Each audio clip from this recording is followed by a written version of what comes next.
Hey everyone, Temporal here, and for this session we are doing a map guide. Specifically, we are covering Volskaya Industries. We are getting through map guides on all of the maps. This, I believe, is map number 5 for us. We are in a playlist. You can check that out if you want to see the others.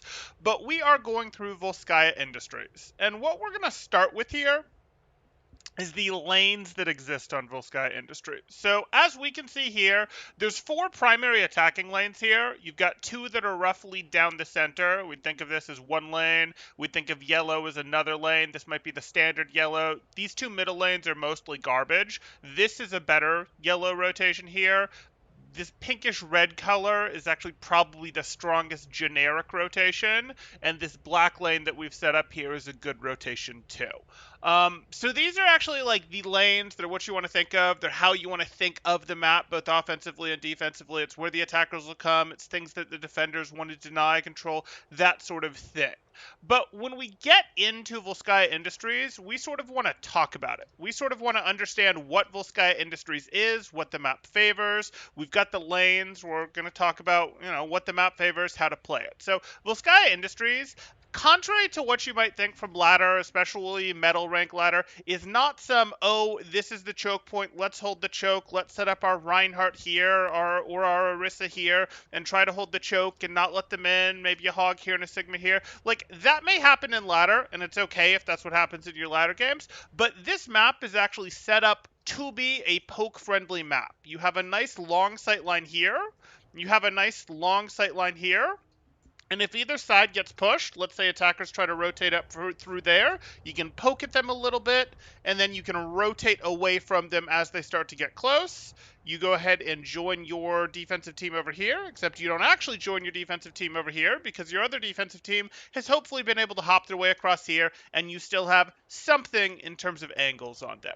So this is what we're looking at in terms of it being a poke map, at least on first point. That's what you're going to see here. It's defensively favored for poke.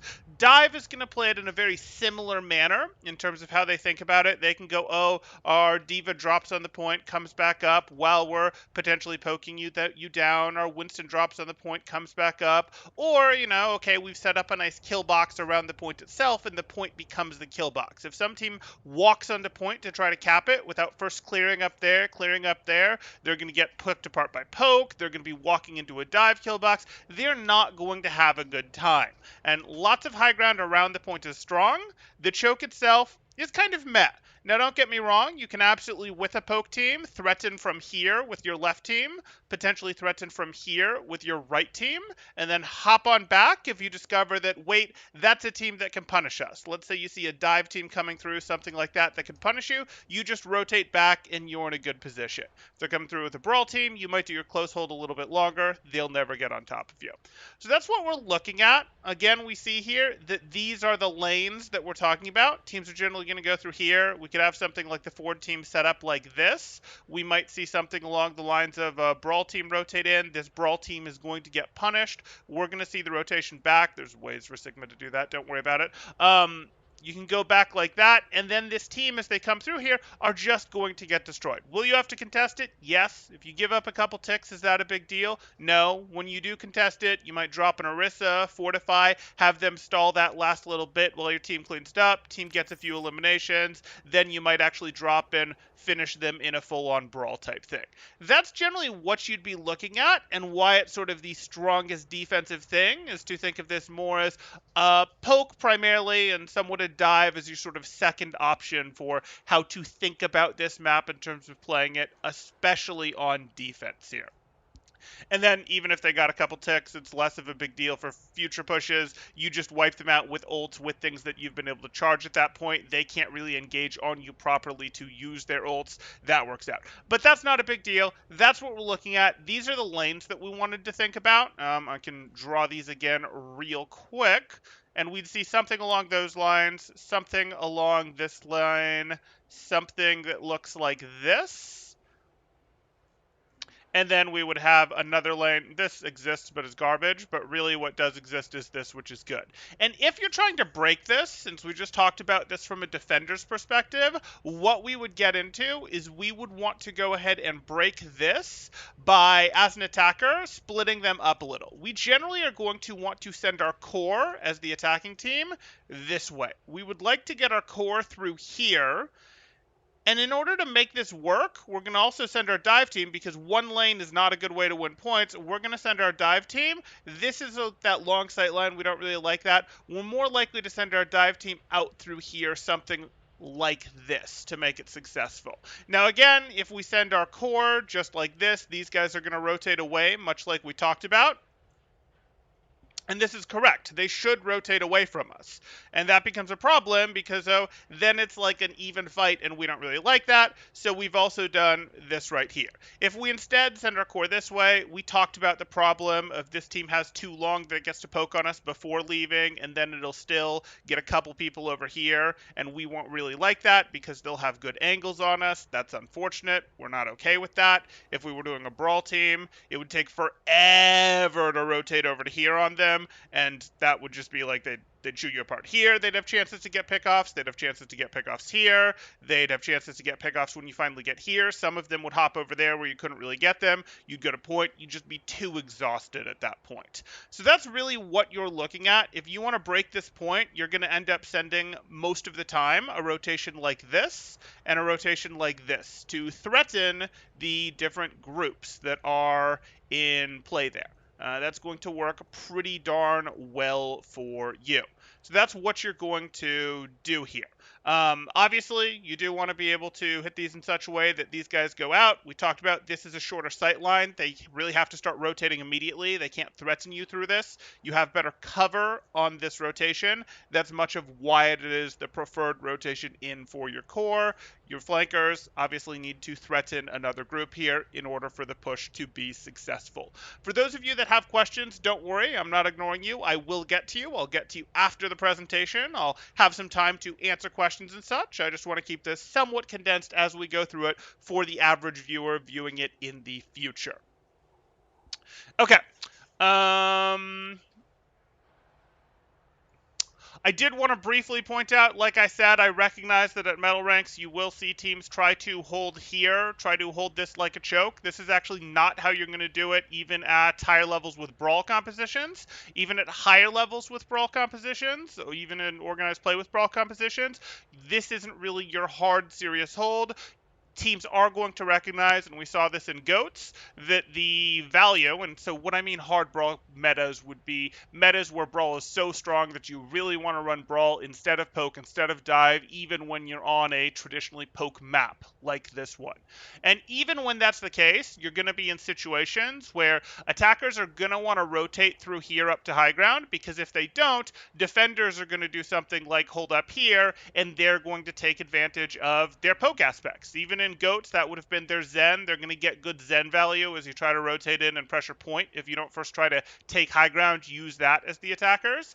In the more recent Brawl metas, that might be your McCree, your BAP, that sort of thing. You're seeing more Hanzo these days, but that's the sort of thing that we would be talking about. So you'd obviously, as the attackers, have to come through, clear these guys off, force them to leave. They're going to go take cover against you so you don't get value, and then you're going to be forced to drop, and then you have a standard fight. But if you skip those steps, they're going to happily soften you up, get out resources, lamps, walls, that sort of thing, before they drop and just fight you and beat you.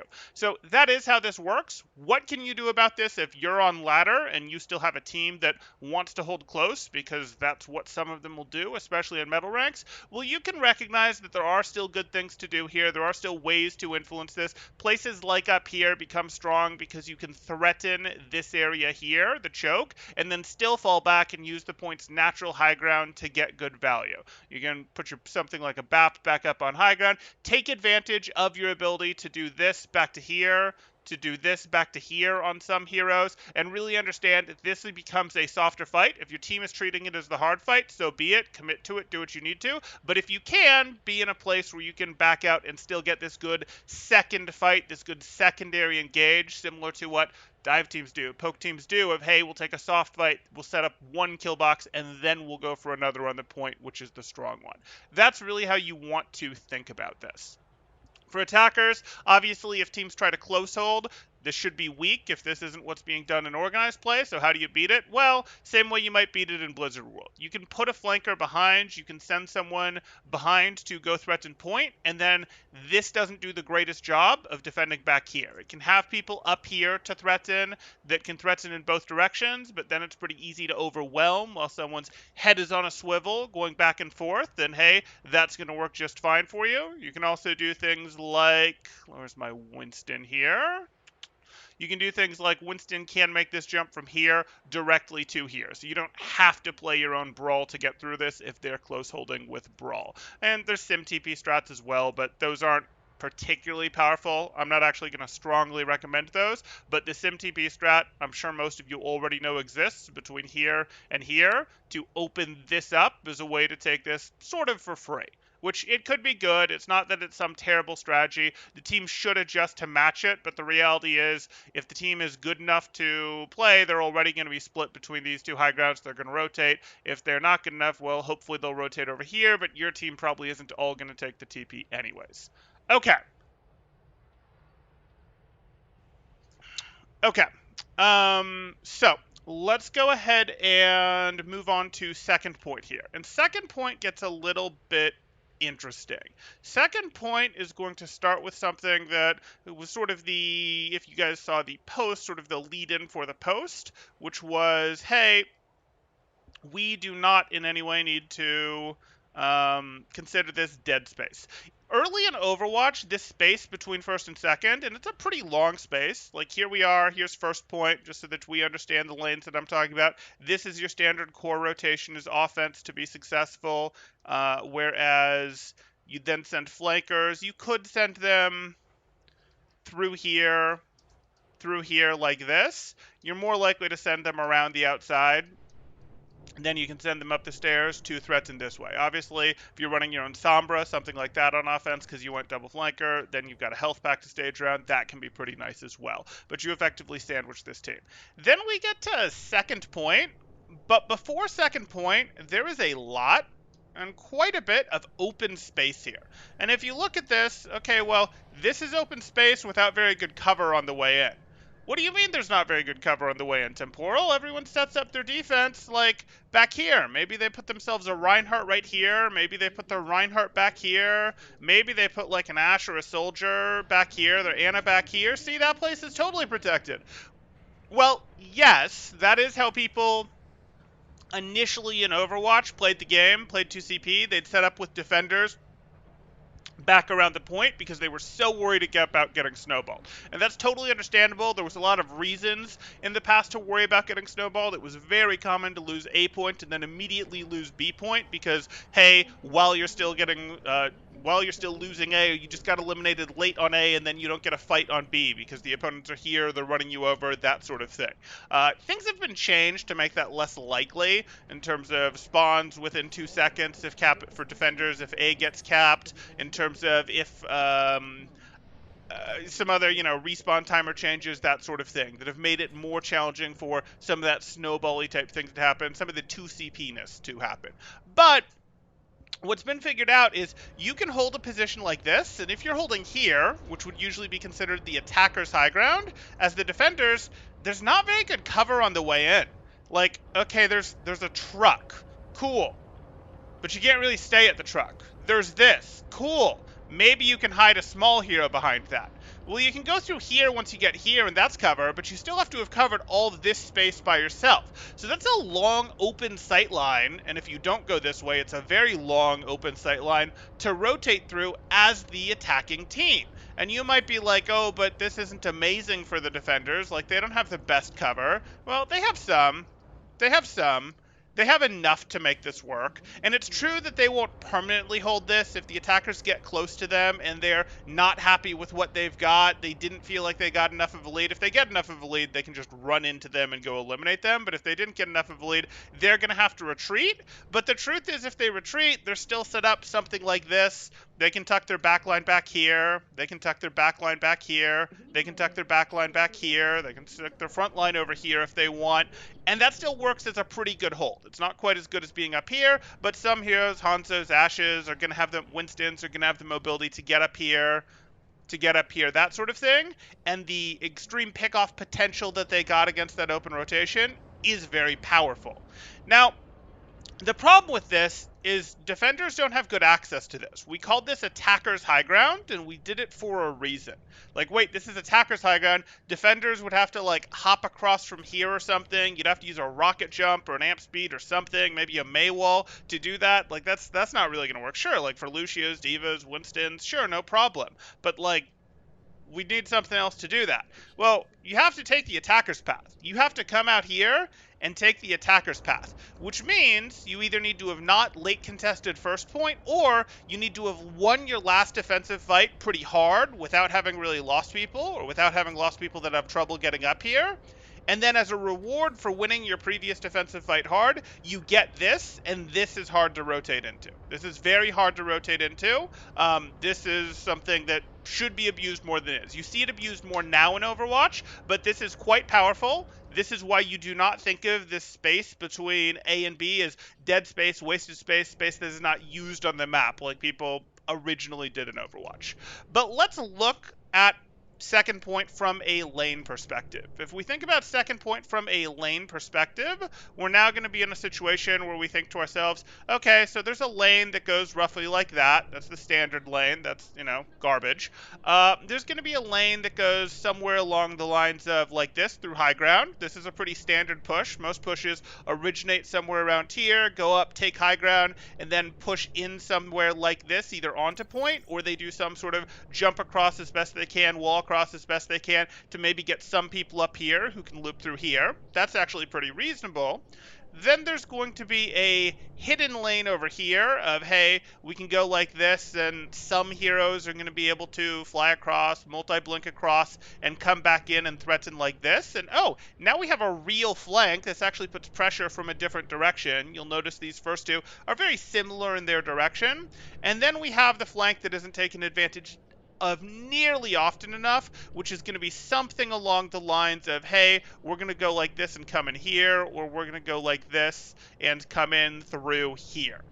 And I gotta tell you, if when you're attacking Volskaya B, it feels as bad as attacking Hanamura B, it's almost certainly because you're not taking advantage of this lane here. And you can usually do that with the escalators if you want. You can do that. With a bastion on the elevator, since someone suggested that in chat earlier. You could. But the point is, if this feels bad, if attacking Volskaya point B feels bad, feels unwinnable, it's almost certainly because this left lane from attacker's perspective is not being threatened in any way. This point unlocks. Like, okay, here's our lock. Here's our lock. Cool. It's a lock. It has a keyhole, whatever. Cool, whatever. No. That is not true. This, wanted to just unlock part of that. This point unlocks very, very for real when you take control of this side here. If you're struggling, get something over here. That could be a ball coming through here, a tracer coming through here, a Hanzo walking through here, a bastion coming through here. I don't care. If you get pressure from this side, this point gets way, way easier to beat. And obviously, to get the most extreme angle differential between this side and the rest of our core through high ground becomes good. Core through high ground also becomes good because when we send our core through high ground, or when we send the majority of our team through high ground, that does force defenders back. It does force defenders back in such a way where they are going to tuck back like this or tuck back like this in such a way that, hey, we don't want to just stand on point and have a firefight with a team that has high ground, so it forces them back a little. And then once you force them back a little, you can drop the aspects of your comp that you need to, the Reinhardts, the whatevers, and walk forward, preferably with someone coming in through here, coming in through in here, or coming in through at the very least over here, though this is shallow for your angle. You would much prefer to come in through here, potentially coming in through here, or most likely coming in through here if they haven't yet detected you. But even if they know you're coming this way, having someone over here is absolutely huge for unlocking it. Okay.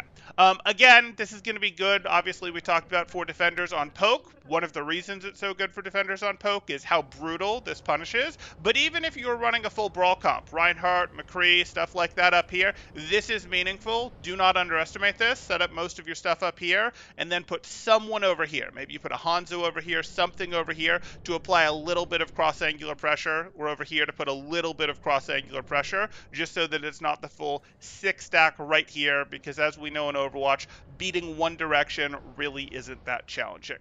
Obviously, this is another point. Volskaya Industries is designed like this, where there's lots of high ground around the point here. Lots of high ground around the point. Use it. You obviously would like, if you didn't have time to take that forward setup, something like a Sigma on top of this is good. If you had time to take the forward setups, your Sigma's going to be up there. If you didn't have time to take the forward setup because you didn't win the last fight cleanly enough and they're close again, you're going to have time to circle up here. If you use the forward setup, when your Sigma falls back, he'll be on ground level. That's just reality. Something like a Sigma here, something like a Soldier back here, things like that, starts looking really good. That's how we want to think about this. Obviously, lots of ability to go up and down with Winstons, with Divas to contest point. This map is primarily a brawl map with some, primarily a poke map with some dive elements to it. Brawl is not going to be your best friend here unless the meta just absolutely demands it. Does that mean you can't win with Brawl? No, of course it doesn't. It is not as hard anti-Brawl as something like Gibraltar is.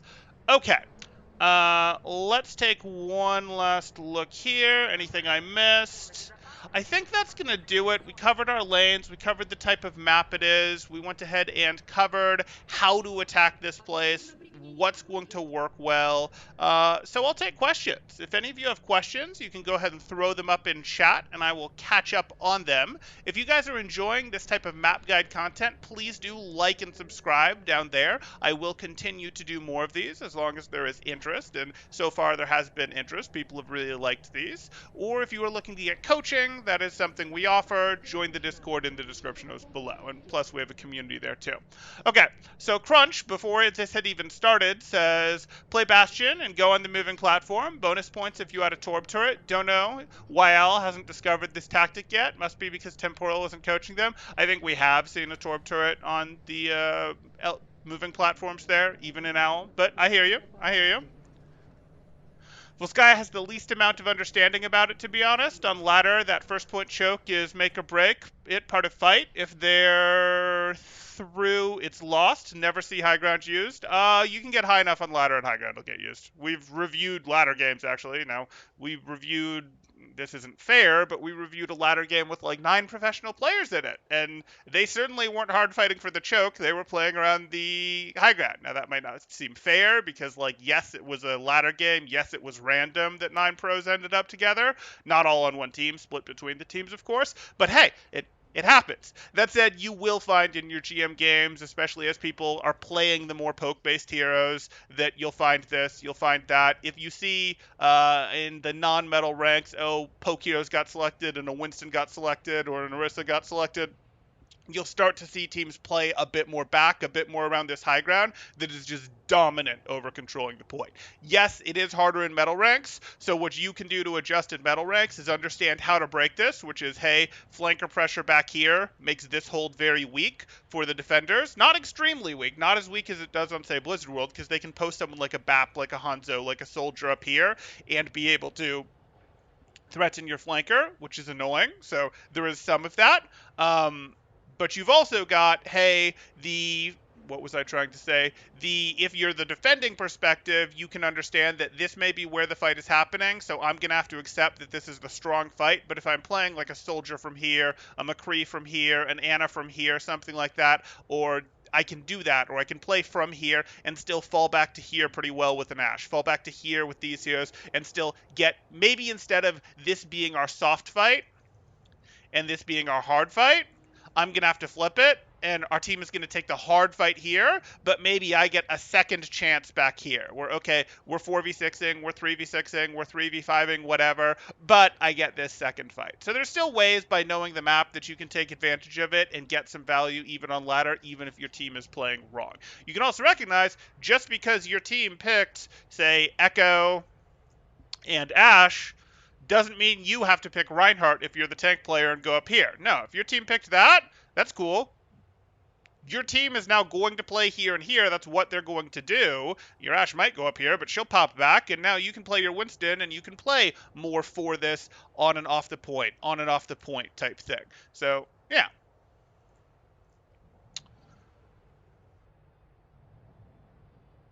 How come that choke is the place to hold, though? What about it makes it bad for holding? It's not actually a terrible place for holding. It having two different paths through isn't the greatest thing in the world, that they can come this way or this way, but you can run up here with a Reinhardt and go punish this pretty hard. You can tax a team that tries to go through this part pretty hard with a Reinhardt. So, like, it's not the worst thing in the world, but the problem is, would you rather fight with a choke?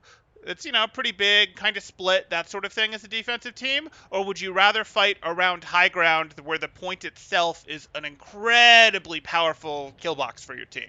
Where it's just like, okay, we can drop, contest, leave, drop, contest, leave. It's so easy to pick apart this team with an angle from over here, an angle from over here, an angle from over here. If you try to clear us, we rotate. If you try to clear us, we rotate. It's less about, oh, the choke is terrible or anything like that, and it really is more about how strong it is to play on the high ground around the point here. Which, again, is not to say that you're not going to soft engage this team up here with some, like, hey, we're getting TNTs on them as they walk through with an Ashe that's up here, or we have an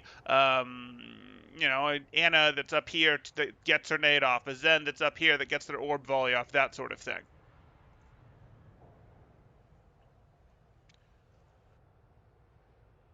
It's amazing how little of this map is actually utilized in ladder play. Sure. Anton says, it actually infuriates me to all heck when my team doesn't consider the possibility of not walking through main lane. Right. Punish it. If your team is using main lane excessively and you're playing a role that can afford to take a second lane, that would be a DPS, that would be a off tank, go take a second lane. Those are particularly good for it. Even supports are going to be able to go do some. A Lucio could go right around and push people out of a second lane into the mid lane so that your team can deal with it. Anna or Zen can transition on an angle to send a volley up it, that sort of thing, put a little bit of threat on it. Those exist. Don't undersell that. Everyone has some ability to help solve that problem. And, if you're playing main tank, you might be like, no, I have to go main lane for my team. Winston and Ball don't go main lane. And I know that your team is going to be like, we don't have a shield tank, whatever. Who cares? Mute them and move on. Okay. It's a very fancily dressed Hanamura second, honestly. I mean, it's way easier to break than Hanamura second, to be perfectly honest. Like, the fact that the attackers actually have access to high ground. It's not amazing high ground. It's not as strong as Hanamura Second's high ground, for example, but they get access to it so much more easily. And the fact that this lane exists and isn't garbage and can actually threaten the team. On Hanamura, if you try to take the left lane as attackers, you, as a single flanker, as a single attacker, you can't really threaten the team that's holding up over there. And you're like, well, what did this accomplish? And you don't have enough to dance on point to pull them back to pressure because the cover's so bad against the high ground. So way easier to break than Hanamura second. Better designed map, to be perfectly honest. Volskaya here.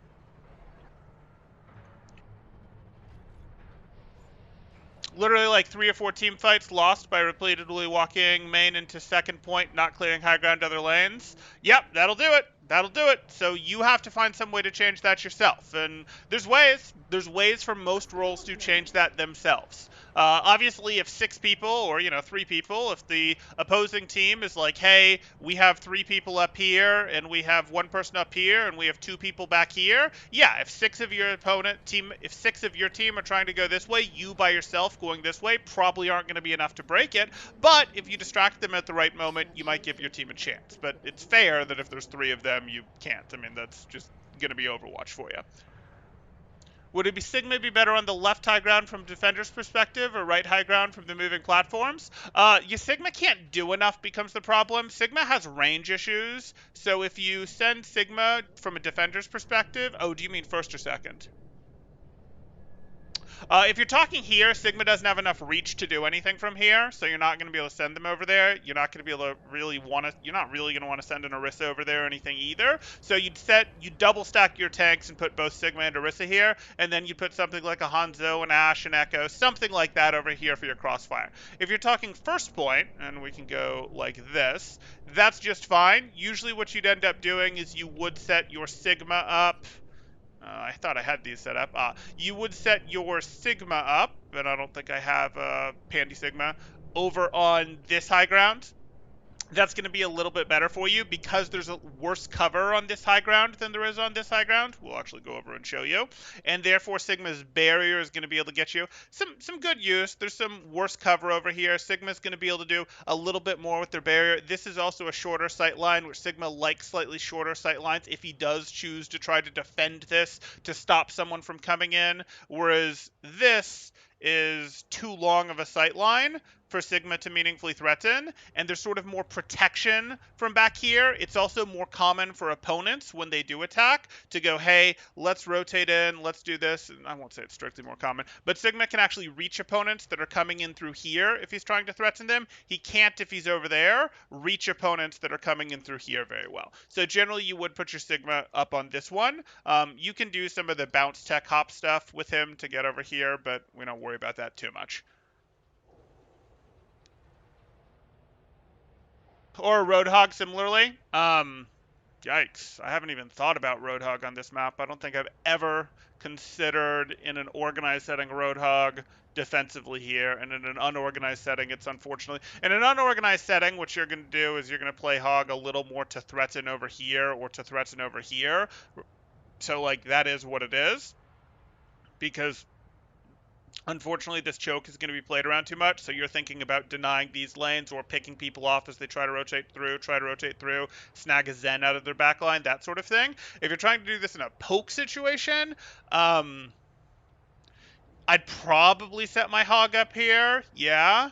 Really depends what my other tank situation is, though. I might set my Hog up over here with my Zen, for example, if I'm running Echo Mercy. You know, if I'm running Echo Mercy, I don't have enough peel for my Zen, so I might want my Hog with my Zen. I want my Sigma with my Zen, and it might change my whole layout a little bit depending on what my comp is, because I really do want to have something that can help protect my Zen or protect my BAP, something along those lines, and that's not going to be Mercy if we're running a Mercy, and you could run Mercy Echo here.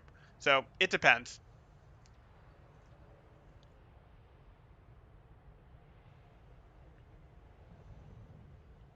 Okay.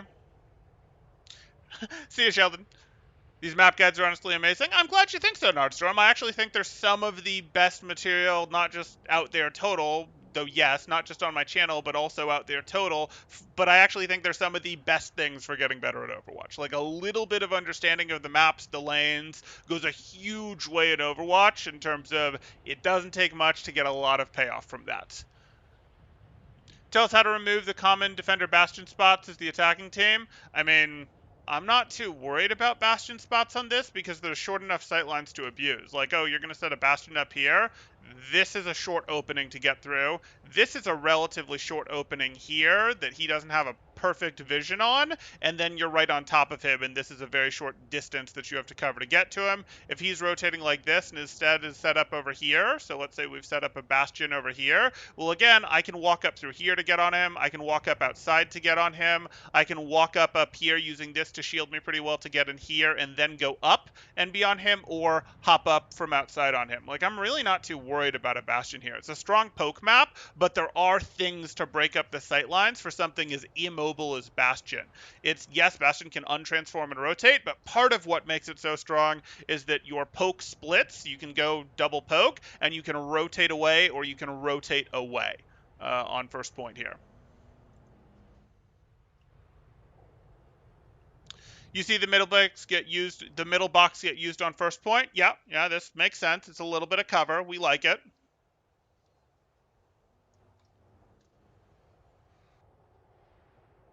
What is the best way to counter attack TP Sim as the defenders for both? Okay, so the best way to counter attack TP Sim would be okay, they went with an attack TP, great, you realize what they're doing, and you're just going to rotate to match it. And you might rotate to match it depending on what your comp is by going, okay, we'll fall back from main if you were holding main to here, and now we're good. We've got a nice good crossfire with you when you guys can't go to point until you clear us, or if you don't have time to do that because you discover it late, you rotate yourself back over to here and say, well, what are you going to do? If you discover what they're doing super early, you can obviously make it impossible for them to push in by just going, you're going to push through that. You're going to push through that door. Good luck. But you're rarely going to catch them quite that early in terms of being able to rotate your team. I don't really care if they attack TP Sim, because if they attack TP Sim, they've basically put themselves here, which is something we'd always planned for. This is the standard attacker route, and defenders were always just going to go, oh, you're doing that? If you're set up right, we'll rotate our back line away, and now we have a pretty even fight. Like, this is the better rotation for the attackers to come through that side because these defenders can't really split and send people over here, so they get less defensive angles than they did if they attacked through there, where the defenders are able to go, okay, we'll put some people here and put some people here, but it's still just an even fight across the point. We're good with it. We have better cover than you do available to us. We'll take it. Nordstorm says, Fair Echo usually just wins first point if Orion is holding the forward most part of the choke. The retreat ends up being too far for him. Yeah, there is a little bit of he's sort of caught in no man's land if he can't really back out of this too well. He can do it, but it's not the best retreat path for him. Where should defending team Brig set up? With their Zen or Anna, so that should usually be here or here. That should happen.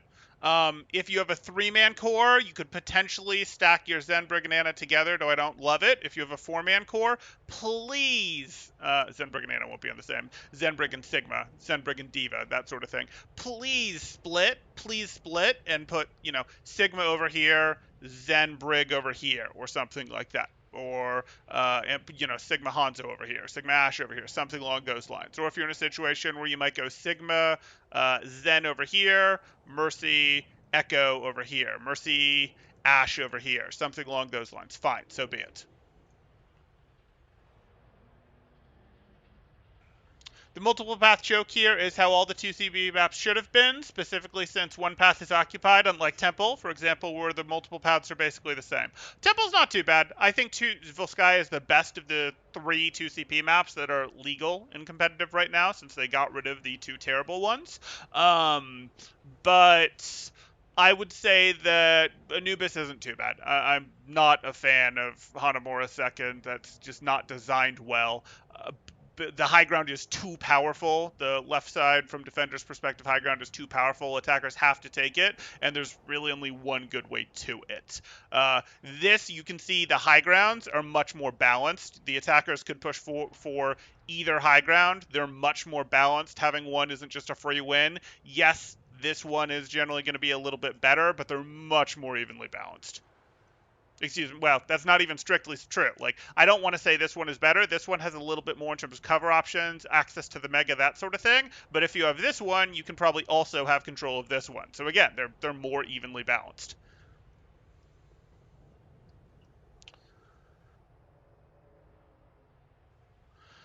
Temple of Anubis has three distinct paths and underneath. So Temple of Anubis, you could go down mid from attacker's perspective. You could go up right side and then sort of go over the terrain, or you could circle back into mid, or circle back, drop into under, and go left. And then it has sort of left lane over here that goes back in. And yes, there is the underpath as well. So you'd mostly consider that 4 lanes. Yeah, it's not perfect. Obviously, the underpath is extremely vulnerable, but it's useful for jumping between lanes. But simply having this side path, which gives you access to some high ground that the attackers can take, and having this side path, which gives you, hey, you've got a more closed space, harder for poke to work in, that sort of thing, a little more protected for brawl rotations, gives you some advantages as well. It's a better designed map. Mid is mostly garbage, but mid is generally supposed to mostly be garbage.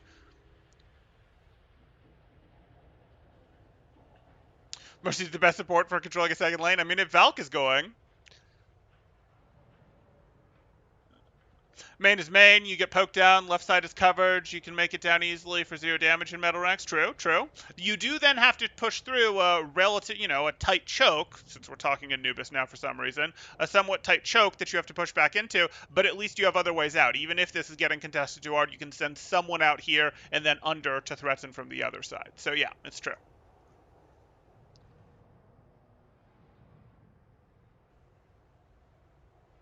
But there's no... Mm-hmm. Best flanker in the game. Maybe with Valk. Volskaya's favorite map. Glad I hear good stuff because it's open and nice. Best 2CP map, but definitely the best 2CP map in my mind. You did mean first point. Okay, well, we covered both of them. Uh-huh.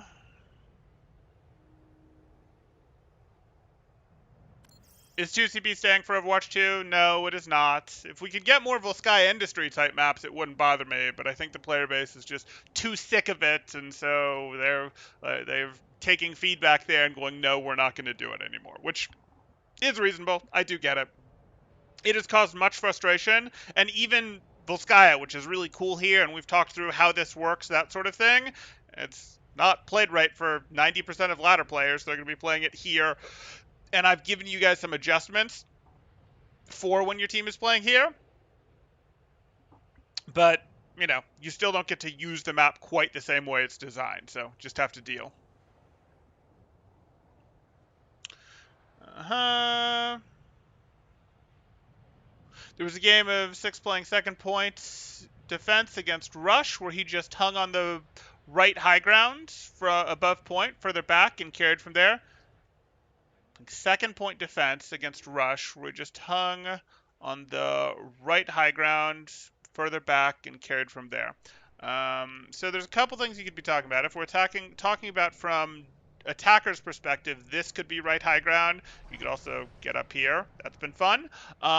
It's also possible that you're just talking back here, and yeah, you're really hard to access. It's really hard for a hero to get on top of you, for any sort of brawl hero to get on top of you. Even dive heroes have a lot of reach, a lot of open space they have to go through to get on top of you, so you can do a lot of work. It's a poke map for a reason. The maps are staying with modifications, I believe. Maybe, but they wouldn't be done in 2CP. What about bunker teleporting between high ground and first point defense? Saw them now a couple years ago in bunker 1. Yeah, no, there is some legit warp bunker play that can be done. I don't hugely go into that because that's not a hugely mainstream play type, but yes, you can always justify some level of sim bunker shenanigans where you go, hey, let's hop between two different places, and you can do the same thing on Hanamura, by the way. We've seen that more common, I'd say, on Hanamura than on Volskaya. But yeah, you could hop between. That makes it harder. I'm not going to talk about exactly how to take it down because it really still does come down to angles surrounding it, threatening both places, having short sight lines, the usual ways to beat a poke comp because bunker comps are poke comps. Uh-huh. How to counter pharmacy using choke as a cover? How to counter pharmacy using choke as a cover. She can poke, and when you eliminate her, she gets rezzed. Okay, cool. So you got a 30-second cooldown out. Now get an elimination more often than once every 30 seconds, or push them while they're down a major cooldown. Those are both options. Like, yeah, those are both options. And if you feel like you can't get a pick more than once every 30 seconds because the opponents start playing really passive when res is on cooldown, well, they're playing really passive, so the space should be easier to take. It should be easier to push through. Also, you can recognize that they're probably going to res instantly and just push the instant you get the pick, and then the Mercy's distracted, and maybe tanks are trying to cover the res, and you get to spend their resources, and they got the res off, but at what cost? Rip Zen Brig Anna, bring back Goats. Goats was fun, but Zen Brig Anna works just fine.